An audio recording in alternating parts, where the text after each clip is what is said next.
Lights out, and away we go. I feel like the sky is falling down. Ain't nobody here to play around. Push it to the edge, I won't back down. Cause it's time to go hard or go home. One way up, no way out. I give it all for the family. We stay up, no bailouts. Give it all for the family. Family, family, family. 5, 4, 3, 2, I got one shot. You lose the love and respect, that's where the trust stop. New work, top drop. I roll up every 15 minutes like a bus stop. And you can smell just how I'm smoking when I burn out. And you can catch me riding dirty, but my car not. It's love and loyalty into my heart lot. Never turn your back, won't know how it turned out. I said it once, I do it again. I'm playing the game, I do it to win. With you and your friend that's thinking thin. It's me and my team, you know we gon' win. You know we gon' ball, you know we gon' rise till the wheels fall off. You know we gon' stick to the goal, we can think about y'all. I feel like the sky is falling down. Ain't nobody here to play around. Push it to the edge, I won't back down. Cause it's time to go hard and go home. One way up, no way out. I give it all for the family. We stay up, no bailouts. Give it all for the family. Hey, hey, for the family. Hey, hey, all for the family. Family, family, family. Bienvenue à notre troisième épisode de la série Les équipes. Aujourd'hui, on va parler de Aston Martin. Puis, juste pour vous remettre dedans, dans le fond, les pilotes de Aston Martin sont Lance Stroll, notre Canadien, qui a le numéro 18, et Fernando Alonso, qui a le numéro 14. Et comme chaque équipe, ils ont un ingénieur de course qui est pour Lance Stroll, Ben Mitchell, et Fernando Alonso, Chris Cronin. Puis évidemment, ils ont un troisième pilote, Stoffel Van Dorn. On va le dire comme du nom-nom parce qu'on peut se tromper facilement. Ouais. Vous l'avez peut-être déjà entendu ce nom-là. Il a déjà piloté en F1, il était troisième pilote chez McLaren en 2016 et il a fait quelques courses. Il a remplacé Jenson Button quelques fois. Puis c'est aussi un champion en Formule I. Fait que pour les gens qui ne savent pas c'est quoi la Formule I, c'est pour... En fait, c'est la même chose que la Formule 1, mais c'est des voitures électriques. Fait qu'au lieu d'être à essence, c'est électrique. Ça fait pas le même son. C'est vraiment pas le même son en fait. Fait que si vous écoutez la F1 pour le son des moteurs, c'est pas quelque chose que je vous conseillerais. Mais c'est super le fun à regarder. C'est des bonnes courses, c'est des bonnes voitures. Puis c'est autant compétitif que la formule. Mais c'est juste, t'entends pas le petit bruit des moteurs qui passent.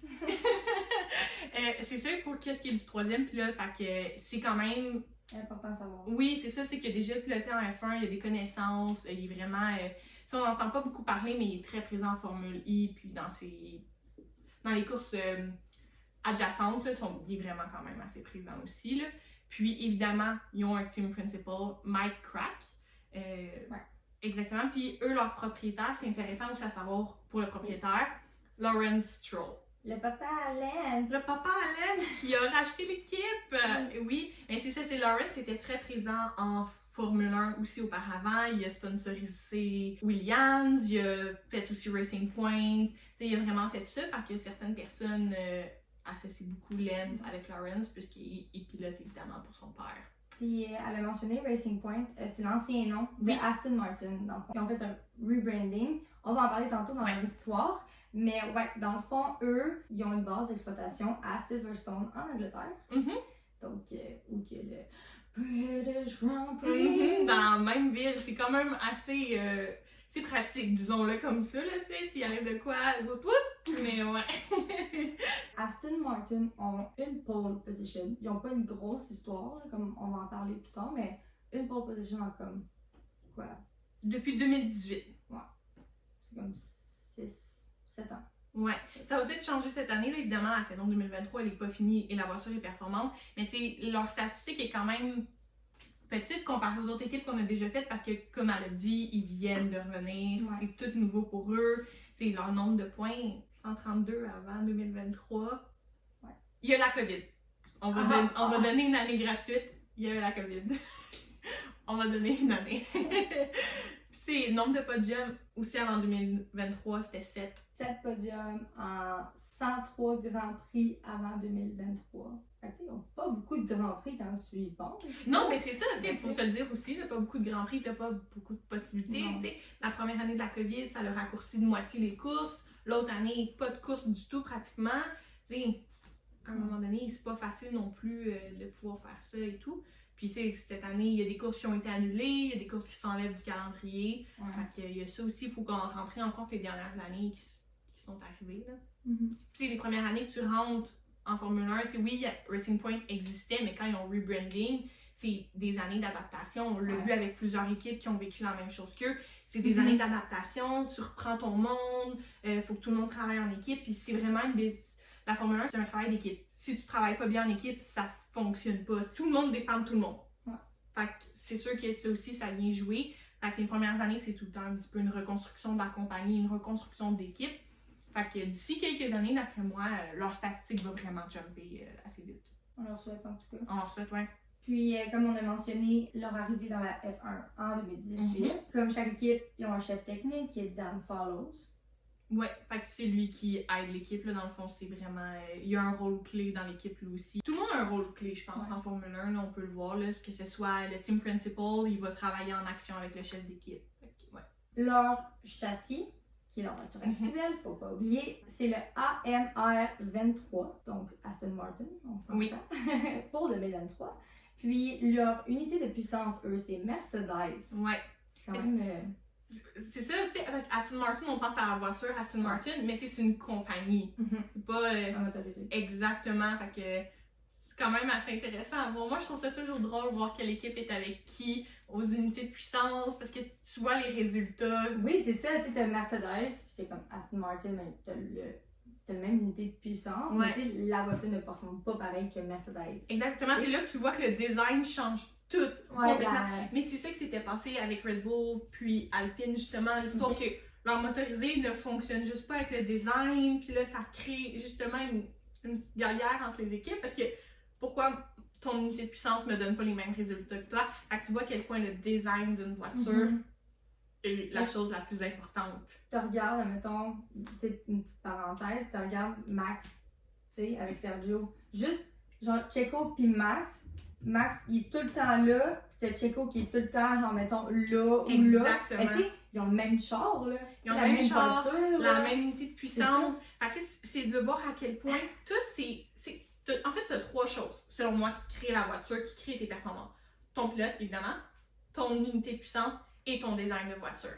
Fait que c'est dans une même équipe que tu peux voir, ok, mais il est pas capable de battre son coéquipier avec la même voiture. Ouais, Tu peux pas te dire, admettons, on va mettre Lewis contre Max dans deux voitures séparées. Ça se compare pas à ce moment-là. Mets-les dans la même voiture, là, tu vas voir c'est qui. Tu vas voir c'est qui est en avant de l'autre, c'est qui a une meilleure technique. Fait que, ça aussi, moi, je trouve ça drôle de voir à quel point comme, juste un design et un pilote peut tout changer la donne. On s'entend, le moteur, il force, là. Tu sais, puis on dit, mettons, là, ils ont Mercedes. Tu sais, Mercedes, le tour le plus rapide. Puis leur record, je pense, c'est comme 93, mais tu sais, mettons, eux, ils ont Mercedes, puis ils en ont zéro, là. Ils ont aucun, ils sont non applicables, là, tu sais. Ouais. Puis t'es comme, ok, mais même unité de puissance. Ouais, fait que c'est comme que je disais, c'est là que tu vois la différence avec le design d'une voiture, puis à quel point tu as besoin que ton design soit bien fait, là. C'est les side pods, toutes ces affaires-là, là. Puis ils n'ont pas de championnat championnat non plus, là, je veux dire, c'est évident, là. C'est une jeune équipe, comme Ouais, les chances que tu ailles un championnat comme va t'acheter un 649, je pense. À la bon québécois, va t'acheter un 649, mon loup, là. Genre, ta première année, que tu reviens, rebranding, tout. Laisse une chance, là. Ouais, c'est ça. Là, on va se laisser une petite chance, là. C'est une petite équipe, comme on a dit. Ouais. Tu sais, un petit peu d'histoire pour vous remettre en contexte. Oui, ils sont arrivés en 2018 quand on disait le rebranding, mais en réalité, Aston Martin est dans le milieu depuis 1922 parce qu'il participe au Grand Prix dont on a parlé dans toutes les autres vidéos précédentes, les Grands Prix avant la Formule 1. C'est en 1960 que la compagnie quitte la F1. On les voit plus, ils sont plus là. Puis c'est en 2007 que l'équipe Spiker, qui était anciennement MF1 en 2006 et Jordan de 1991 à 2005, est racheté en octobre pour un consortium dirigé par le milliardaire indien Dr. C'est Vijay Mallya. Ouais, j'aime pas ça, scraper les noms des gens. Il me semble, On va c'est la laisser là. DJ Malia. Ouais, qui est rebaptisée Force India pour la saison 2008. On en parlait plus tôt, Force India, c'est de là que ça vient, puis moi je me souviens juste Force India rose. Ouais. C'était rose pétant. Ouais. C'était ça Force India. Puis ils ont été là vraiment longtemps, parce que c'est en 2008 que le nouveau rapprochement technique avec McLaren signifie la puissance de Mercedes à partir de 2009, dans le fond. Ils ont enlevé toutes ces histoires-là pour instaurer Mercedes dans la compagnie de Force India. C'est leur nouveau motorisé. Pour l'année 2008, là, c'est vraiment une reconstruction au niveau du motorisé. Puis c'est en 2014 que c'est la meilleure saison à ce jour pour eux en termes de points. La 3e place de Perez à Bahreïn, qui offre le 2e podium de l'histoire de l'équipe. Puis c'était Perez. Je me souviens aussi de cette course-là. J'ai encore plein d'images qui circulent en fait sur les réseaux sociaux, puis que je vois, puis je suis comme, c'est vrai, c'était Perez qui avait fait ça, puis ça faisait longtemps qu'il n'avait pas eu une belle saison comme ça, fait que c'était vraiment nice pour lui. En 2016, l'ascension du championnat de l'équipe poursuit alors qu'ils dépassent leurs rivaux Williams pour obtenir une 4e place au classement du championnat de construction, dans le fond. La meilleure de tous les temps de leur équipe, dans le fond. Pour eux, effectivement. Parce que c'est pas la meilleure en général. Non, c'est comme la meilleure, c'est quand même la première place. C'est comme, logiquement, là. De 2016 à 2020, Aston Martin sponsorise Red Bull. En 2018, la rivalité Perez-Ocon se poursuit. L'équipe chute vers l'arrière du milieu de terrain, dans le fond, le midfield qu'on parlait la dernière fois, à cause d'incertitudes financières, qui aboutit à un nouveau propriétaire et à une nouvelle entrée au championnat à partir du Grand Prix de Belgique en août. Puis le nouveau propriétaire en tant que tel est Lawrence Stroll. Ouais, vous l'auriez deviné. Arrive 2019, la reprise de l'équipe est lente, malgré les entraînements audacieux de Checo. Ouais. Puis lui, il marque 52 points de leurs 73 points de la saison, qui assure de conserver la 7e place du championnat de construction. Sachant que quelques années auparavant, à 4e place. Chuter de 4 à 7, Ouais. c'est rough pour une équipe. Mais tu sais, 2018 a fait des ravages. Ouais. Puis c'est ce qu'on disait tantôt, là, la reconstruction de l'équipe. Là. Aussi, donc avec ça arrive 2020. L'équipe fermement sur pied, le nom Racing Point, remporte une première victoire en route vers la 4e place du classement grâce à Checo. Puis il est remplacé par Sébastien Vettel pour 2021 Ouais. dans le fond. Puis la transformation de l'équipe Aston Martin se fait en 2021, le rebranding de l'équipe qu'on connaît maintenant aujourd'hui. Donc c'est pas mal ça, vraiment l'histoire, une petite histoire. Tu sais, ça fait pas longtemps qu'ils sont là, mais c'est quand même important de savoir comme tout ce qui s'est passé, tu sais, le changement de nom, pourquoi? Parce que tu sais, financièrement, il y a eu une faillite de VG Malia. Ben, il a fallu qu'il retourne en Inde, il y avait des problèmes juridiques, plein d'affaires même. Fait que c'est Lawrence Stroll était un petit peu arrivé comme un héros sauveur à ce moment-là. Tristement pour d'autres équipes qui à ce moment-là avaient son argent dans les poches comme sponsor. Qui ont perdu l'argent. Bye! Mais c'est ça, puis justement, c'est l'incertitude de Checo par la suite de perdre son poste dans l'équipe. Je m'en vais où? Puis ça a fini par Red Bull, hein, évidemment, maintenant il est à Red Bull. Pour Sébastien Vettel, c'était quand même un choix aussi audacieux, Vettel, de quitter Ferrari pour Aston Martin qui revenait. Mais il n'a comme pas eu le choix aussi. Il n'a pas eu le choix, ouais, effectivement. Son contrat n'a pas été renouvelé, là. Ouais, effectivement, mais c'était juste intéressant aussi. Puis là, Fernando Alonso qui a pris la place de Sébastien Vettel après sa retraite. Fait que c'est pas mal ça qui conclut la vidéo de Aston Martin. J'espère que vous avez apprécié puis que vous allez les encourager parce que notre représentant il est là. Notre Canadien national! Donc, on se voit la semaine prochaine pour une nouvelle vidéo sur une nouvelle équipe.